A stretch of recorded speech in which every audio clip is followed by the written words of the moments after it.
Ang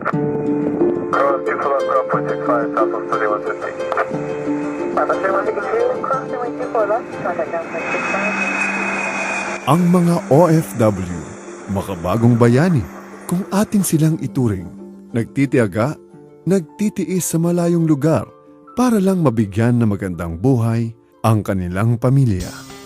Mabuti na lang may mga nakakaunawa ng lubos sa kanila, gaya ng Villar Foundation. Noon pa man, malapit na sa puso ng mga Villar ang mga OFW. Alam mo, nung 25 years old kami, we started our business, a gravel and sand business.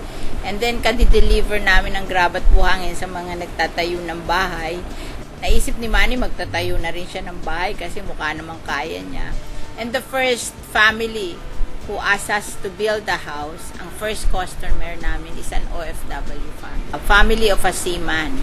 So, hindi na yun nalimutan namin ni Manny, na ang nagbigay sa amin ng break to build our first house is an OFW family. Kaya that would remain our advocacy for the rest of our lives. Kaya dati pa man, maaasahan na ito sa pagtulong sa mga OFW, lalo na sa mga sobrang gipit at nangangailangan. Isa sa kanilang mga programa, ang Sagip OFW, kung saan maraming OFW na ang natulungan nilang makauwi sa Pilipinas.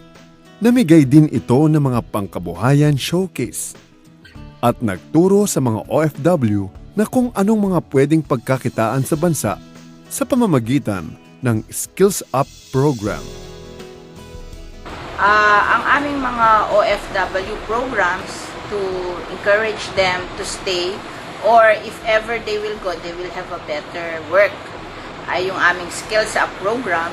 This is open to all OFW returnees and their next of kin na matitrain sila in skills that are on demand nowadays. Like for example, ang aming present skills program with the OPLE Center is yung housekeeping and commercial cooking.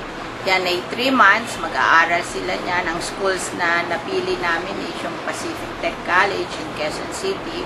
Mag-aaral sila ng commercial cooking and housekeeping. And hopefully, after 3 months, mag-OJT sila sa isang restaurant or sa hotel. And doon na rin sila siguro mai-employ kung good ang performance nila. Sa next batch naman, sa January, we are accepting applicants. Yun na mga bartender, pagbabartender at serving of drinks, o another skills, hotel and restaurant management. So that would be another 3 months. Iba naman batch of OFW returnees and families. Hanggang sa noong 2011, nakipagsanib puwersa ito sa Go Negosyo para sa OFW and Family Summit, kung saan natuto ang mga datihan at kasalukuyang OFW at kanilang pamilya kung paano magsisimula ng negosyong pwede nilang pagkakitaan at paglagyan ng kanilang pinaghirapan, at para masigurong ito'y maiingatan. At sa araw na ito, isang pangarap din ang natupad.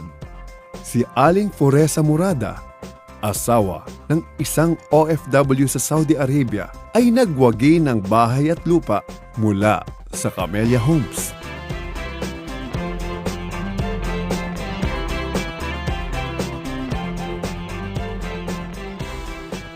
Welcome sa bago kong bahay. May bagong bahay na ako sa Camellia Homes. Marami pong salamat, Senator Villar at Ma'am Cynthia Villar. Hanip na talaga ang buhay dahil may bago na akong bahay. At this November 22, we will have, and every year we have this, yung OFW Summit with Go Negosyo. Dito tinuturuan natin yung ating mga OFW families na ma-expose sila sa mga small businesses. Ito yung mga ipinipresent natin sa mga OFW families. So in one affair, makikilala nila lahat to, and then that will open their minds na meron naman talagang opportunity on entrepreneurship. And baka sakali, makastart sila ng maliliit nilang negosyo, at ito rin ang later on lalaki at hindi na kailangang umalis yung kanilang mga pamilya. They can stay here and just manage their businesses. At dahil sa tagumpay nito, heto't nagbalik ang OFW Summit para mas marami pang magkaroon ng idea sa maaaring gawing negosyo at pagkakitaan dito sa ating bansa. Sana marami kayong napulot sa aming OFW Summit with Connie Cosio. And hindi naman common nag-attend kayo dito, kailangan magka-negosyo agad.